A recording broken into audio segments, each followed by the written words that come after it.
வணக்கம், வாழ்க வளமுடன். இன்றைக்கி நம்ம என்ன கோவிலை பற்றி பார்க்க போகிறோம்னா, ஸ்ரீவில்லிபுத்தூரில் இருக்கிற திருவண்ணாமலை தாங்க, ஸ்ரீனிவாச பெருமாள் கோவிலை பற்றி தாங்க நம்ம இன்றைக்கி பார்க்க போகிறோம். ஸ்ரீவில்லிபுத்தூர்லேருந்து 3 கிலோமீட்டர் தொலைவில் தான் அந்த திருவண்ணாமலை கோயில் இருக்குங்க. கிராமத்தில் தான் இருக்குது. அது யானைக்கால் நீட்டி படுத்திருப்பது போன்ற தோற்றமான அந்த மலை காணுங்க. அந்த திருவண்ணாமலையை அந்த பெருமாள் மேலே தான் இருக்கார், மலையில் தான் இருக்கார். அந்த மலையில் இருக்கார்.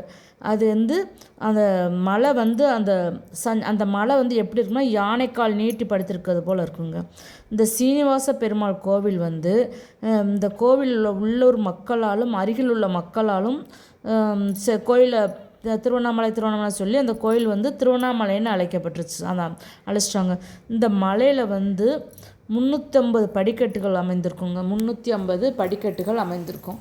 இந்த 350 படிக்கட்டுகளும் இந்த மேலே மக்கள் 350 படி மேலே ஏறும்போது அப்படியே கிறங்கி வெயிலில் இறங்கிடுவாங்கங்கிறதுக்காக என்ன செஞ்சுருக்காங்க, மேலே வெயிலுக்காக மேற்கூரை மாதிரி கற்பலகை பரப்பி அமைக்கப்பட்டிருந்துச்சு. அது சில வருடங்களுக்கு முன்பே அமைக்கப்பட்டாங்க. இந்த படிகளின் எண்ணிக்கை அதிகம் இருப்பதனால வயதான பக்தர்களுக்கு இரத்த அழுத்தம், இருதய நோய் உள்ளவர்கள்லாம் படி ஏர் ரொம்ப மூச்சு திணறல் வந்துடும், சிரமமாக இருக்குங்க கருதி அவங்க என்ன செஞ்சுருக்காங்க, அந்த தூரத்தை கணக்கிட்டு பிரித்து இடையில பக்தர்களை இளைப்பாறுவதற்காக 3 மண்டபங்களும் அமைச்சிருக்காங்க. இந்த கோயில் இந்த திருவண்ணாமலைக்கு நான்லாம் அடிக்கடி போய்கிட்டே இருந்திருக்கேன். ஏன்னா எங்கள் ஊர் ஃபஸ்ட்டு நாங்கள் சின்ன பிள்ளையாக இருக்கும்போது நாங்கள் ராஜபாளையத்தில் தான் இருந்தோம். எங்கள் அப்பா ராஜபாளையத்தில் ஆஃபீஸ் அசிஸ்டண்ட்டாக இருந்தாங்கன்னா, அதனால் நாங்கள் ராஜபாளையத்தில் இருக்கும்போது பக்கத்தில் ஸ்ரீவில்லிபுத்தூர் 7 கிலோமீட்டர் தான். அதனால் நம்ம புரட்டாசி மாதம் சனிக்கிழமைலாம் நாங்கள் எல்லாருமே அந்த புரட்டாசி சனிக்கிழமைக்கு கோயிலுக்கு போயிடும். அப்போல்லாம் சின்ன பிள்ளையாக இருக்குமா, நமக்கு தெரியாது.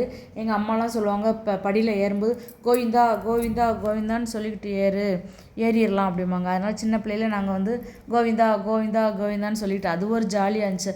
ஆனால் இப்போ அந்த படியை கண்டால் நமக்கு ஏறவே பயமாக இருக்குது. அப்போ எவ்வளோ உயரமாக இருக்குது அந்த படி அப்படிங்கிற மாதிரி. அப்போ சின்ன பிள்ளையில இருந்த ஒரு ஜாலி இப்போ இல்லைங்க. இப்போ 40 வருஷம் 50 வருஷம் ஆக போகுது. அதனால் அப்போ அது தெரியல. அந்த கோயிலை பற்றி சரி நம்ம ஸ்ரீவில்லிபுத்தூர் நம்மளும் போயிருக்கோம். அந்த கோயிலை பார்த்ததுனால சரி மக்களுக்கு தெரியட்டும் எப்படிங்கிறதுக்காக தான் அந்த கோயிலை பற்றி இன்றைக்கி நான் பேசுனேங்க. இந்த திருவண்ணாமலை வருவதற்கு முன்னாடி ஸ்ரீவில்லிபுத்தூரில் நகர பேருந்துகள் சிற்றுந்துகள்லாம் அரை மணி நேரத்துக்கு ஒரு முறை ஆட்டோக்கள் வந்துக்கிட்டே இருக்குங்க. மலை அடிவாரத்துலேருந்து ஒரு காலி இடத்தில் தற்காலிக பேருந்து நிலையமும் இருக்கும். இந்த அடிவாரத்தில் தான் ஒவ்வொரு சமூகத்தினருக்கும் மண்டபங்கள் மடங்கள் அமைச்சு வச்சுருந்தாங்கங்க. மாலையில் கல்யாணம் நடக்கும்போது சமையல் சாப்பாடு நடப்பதற்கு இந்த மடங்கள் பயன்படுத்திக்கிறது.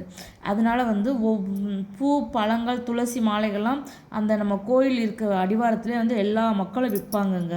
துளசி மாலைன்னு சொல்லி துளசி மாலை விற்பாங்க. சின்ன சின்ன கடைகள்லாம் இருக்கும், காப்பி கடை, குளிர்பானங்கள் கடையெல்லாம் இருக்கும். ஆனால் என்னென்னா ஹோட்டல் மாதிரி எதுவும் இருக்காது. உணவு அருந்தக்கூடிய அளவுக்கு விடுதிகள் எதுவுமே கிடையாது. குழந்தைகளுக்காக பொம்மைகள் விளையாட்டு பொருட்கள் வாங்குவதற்கெல்லாம் நிறையா இருக்கும்.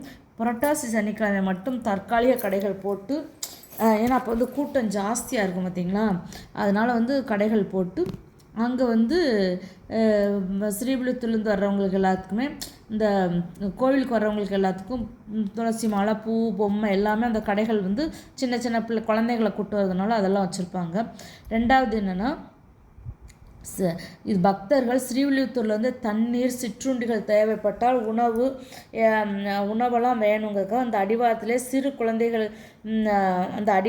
சிறு குழந்தைகளுக்கும் எதுவும் வாங்கி கொடுப்பதை தவிர்ப்பது நல்லதுன்னு சொல்லுவாங்கங்க. ஏன்னா அந்த குழந்தைகளுக்கு எதுவுமே இருக்காது. ஆனால் அங்கே தண்ணீர் ஊற்றி வச்சுருப்பாங்க.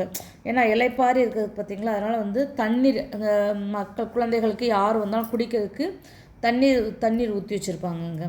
இந்த கோவில் இனி இந்த கோவிலில் நம்ம சரி கோவிலை பற்றி பார்த்தாச்சா, இனி இந்த கோவிலில் என்னென்ன விசேஷம்னு சொல்லி பார்ப்போம். இந்த கோவிலுக்கு செல்லும்போது நுழைவில் முடி காணிக்கை மடம்னு ஒன்று இருக்குதுங்க.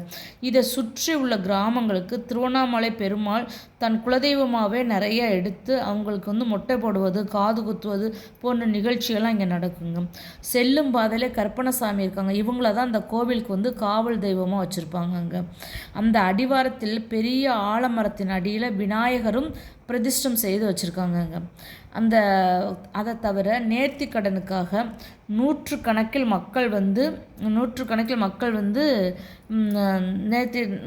விநாயகர் சிலைகளுக்கும் நாகர் சிலைகளுக்கும் அடித்து வைக்கப்பட்டிருந்ததுங்க.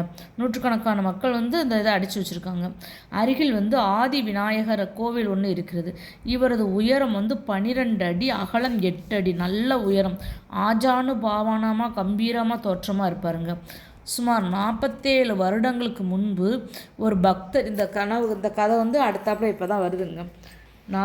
சுமார் 47 வருடங்களுக்கு முன்பு ஒரு பக்தரின் கனவில் வந்து திருவண்ணாமலை கிழக்கே கலசலிங்க ஐயனார் கோவில் அருகில் உள்ள ஊரணியில் ஒரு விநாயகர் சிலை இருந்துச்சுங்க. அதை எடுத்து பிரதிஷ்டை செய்ய வேண்டும் என்று உத்தரவு கொடுத்துருக்காரு. அதன் பின் சாலியர்கள் சமூகத்திலிருந்து எடுத்து அந்த பிரதிஷ்டை செய்து பிரம்மாண்டமான கோயிலாக கட்டி அருமையாக பூஜைகள் செய்து வந்துக்கிட்டு இருந்தாங்க. இதுதாங்க அந்த கோயில். இந்த திருவண்ணாமலையின் அடிவாரத்தில் ஒரு தெப்பம் ஒன்று அமர்ந்திருக்குங்க. அந்த தெப்பம் வந்து கோனேரி என்று அழைக்கப்படுங்க.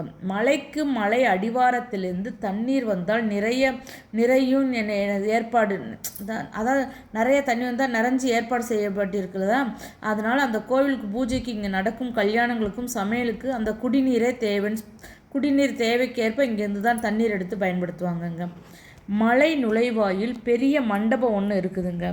மலை நுழைவாயில் பெரிய மண்டபம் ஒன்று இருக்குது. அங்கு ஓவியங்கள் இருக்கின்றன. விழா காலங்கள் சாமி வந்து வீற்றிருக்க பக்தர்களும் தரிசனத்திற்காக மண்டபம் இப்போதே பிரசாத கடைகள் போன்றவையெல்லாம் இருக்கின்றன. இங்கு பக்தர்கள் உட்கார்ந்து இளைப்பாரி செல்லலாம். ஓரளவு படிகளை கடந்து சென்றவுடன் முதல் மண்டபம் வருங்க. அங்கே வந்து திண்ணைகள்லாம் வச்சுருப்பாங்க. அந்த திண்ணைகளில் வந்து பக்தர்கள் வந்து கொஞ்சம் டயர்டாக இருந்தால் டயர்டாக இருந்தால் கொஞ்சம் நேரம் உட்காந்துட்டு இளைப்பாரி அதுக்கப்புறம் ஒரு அறை இருக்குங்க. அந்த அறையில் வந்து அர்ச்சகர்கள்லாம் தங்கியிருப்பாங்கங்க. இன்னும் ஓரளவு படிகளை கடந்து சென்றால் 2வது மண்டபம் இருக்குங்க. 2வது மண்டபத்தில் வந்து அருகில் வந்து சக்கரத்தாழ்வார் பிரதிஷ்டை செய்யப்பட்டிருப்பாங்க. இங்கும் திண்ணைகள் இருக்கும். இங்கேயும் பக்தர்கள் வந்து இளைப்பாரி செல்லலாம்.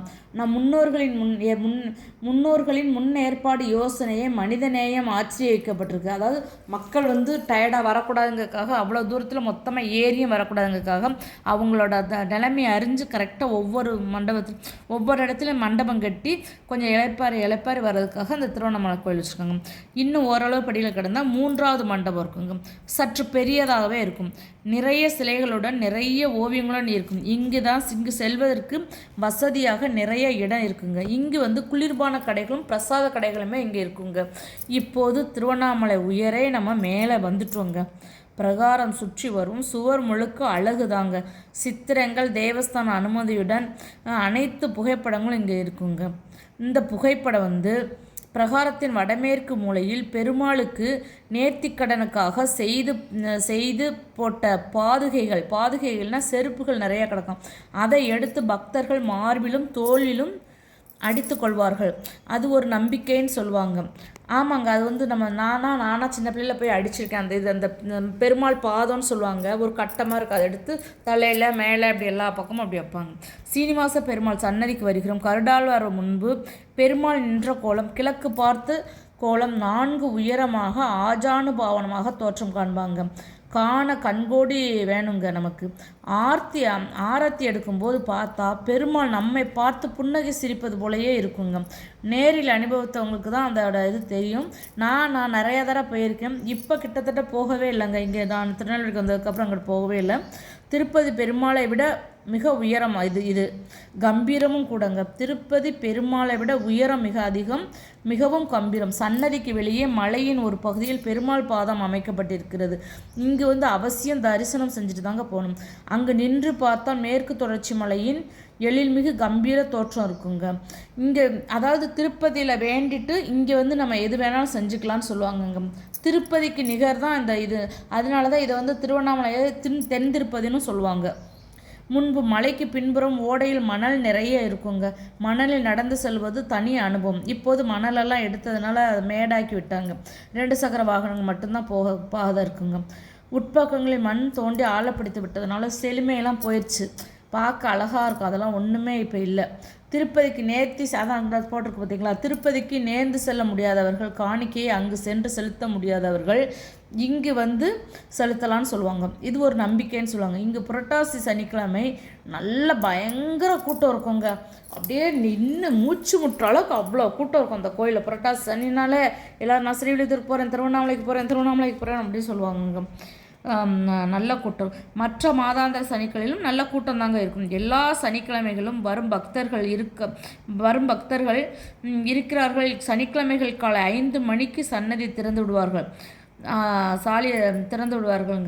திறந்து விடுவார்கள். சாலிய சமுதாயத்திலிருந்து குறிப்பாக வயது முதிர்ந்தவர்கள் வருவார்கள். அவர்கள் மாலை ஏறும் வேகத்தை பார்த்தால் நம்மையே ஆச்சரியப்பட வைக்குங்க, வெட்கப்பட வைக்கும். ஒவ்வொரு வாரமும் இந்த மலை ஏறி சென்றால் எந்த நோயும் நம்ம வந்து அணுகாது அப்படிங்கிறது ஒரு ஐதீகங்க.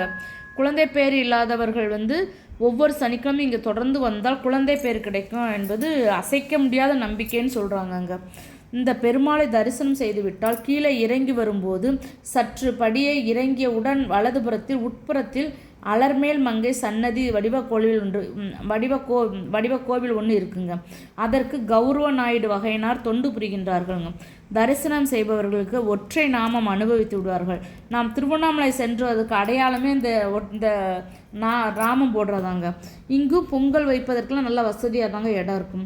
வெளியே சில படிகள் இறங்கி இடது பக்கம் திரும்பினால் வேணுகோபால சுவாமி இருக்கிறதுங்க. முன்பு சின்ன சன்னதியாக இருந்த இந்த பெருமாள் குழல் ஊதி நிற்கும் அழகு தோற்றமும் சுற்றிலும் நிறைய ஓவியங்கள் தசவாதார ஓவியங்கள் இருக்கின்றன. தரிசனம் செய்துவிட்டு இந்த கோவிலுக்கு படிக்கட்டு வழியாக இறங்கினால் கோனேரி அடிவாரத்துக்கு அடியே விடலாங்க. இந்த வருடத்தில் ஒவ்வொரு பௌர்ணமி என்றும் மாலை கிரிவலம் செல்ல ஏற்பாடு செய்திருக்கிறார்கள். முன்பு திருவண்ணாமலை வந்தால் சாலையில் 2 பக்கங்களும் விவசாயம் இருக்கும், பார்க்க கண்ணுக்கு குளிர்ச்சியாக இருக்கும். இப்போ சாலை வசதி நன்றாக இருக்கிறது. 2 பக்கங்களிலும் செங்கச்சோலை ஒரே புகை மயந்தாங்க. அதை பார்த்தாலே மூச்சு திணறல் தாங்க வருது. இப்போ அந்த இதெல்லாம் முடிஞ்சிருச்சுங்க. அந்த அப்போ உள்ள சூழல்லாம் நிறையா இயற்கையும் பசுமையும் நிறைந்து இருக்கும். இப்போ அப்படியெல்லாம் ஒன்றுமே கிடையாது, எதுவுமே இல்லை. அதனால் நீங்களும் வந்து கோவிலுக்கு வந்து நல்லபடியாக ஆசீர்வாதம் வாங்கிட்டு, அதனால் எல்லோரும் இந்த கோவிலுக்கு வந்து கண்டிப்பாக இந்த திருவண்ணாமலை கோவிலுக்கு வந்து எப்படி இருக்குது என்னன்னு பார்த்துட்டு உங்களுக்கே தெரியும். கோயிலுக்கு போயிட்டு வந்தால் எவ்வளோ சந்தோஷமாக இருக்குங்கிறது. குழந்தை இல்லாதவங்களுக்கு கண்டிப்பாக குழந்தை இருக்கும். இந்த படி ஏறினாலே நோய் இருக்காதுன்னு சொல்கிறாங்க. ஆனால் என்னென்னா இந்த ப்ரெஷர் சுகர் இருக்கிறவங்களாம் ஏறாமல் முடியுங்கிறவங்க ஏறி அந்த கோவிலில் வந்து தரிசனம் பண்ணிட்டு போங்க. கண்டிப்பாக கடவுள் அருள் கிட்டும் உங்களுக்கு. இந்த கோவில் வந்து திருவண்ணாமலை வந்து அவ்வளோ பிரசித்த பெற்ற கோவில் தாங்க. இந்த கோவில் வந்து நம்ம திருப்பதிக்கு போகக்கூடிய இது வந்து இந்த திருவண்ணாமலைக்கு போனால் அந்த பலன் நமக்கு கிடைக்கும்னு சொல்கிறாங்க. அதனால் எல்லோரும் வந்து முடிந்தால் யாருக்கு தென் மாவட்டங்களுக்கு வர்றப்ப ராஜபாளையம் பக்கத்தில் ஸ்ரீவில்லிபுத்தூர்னு இருக்குங்க. ஸ்ரீவில்லிபுத்தூரில் தான் திருவண்ணாமலைன்னு போட்டிருப்பாங்க. திருவண்ணாமலை கோயிலில் போய் திருவண்ணாமலை பெருமாளை தரிசனம் பண்ணி ஆரோக்கியமாகவும் வளமுடன் செழுமையுடன் வாழுங்கள். நாங்களும் ஆண்டவனை பிரார்த்தனை சொல்கிறோம். வாழ்க வளமுடன்.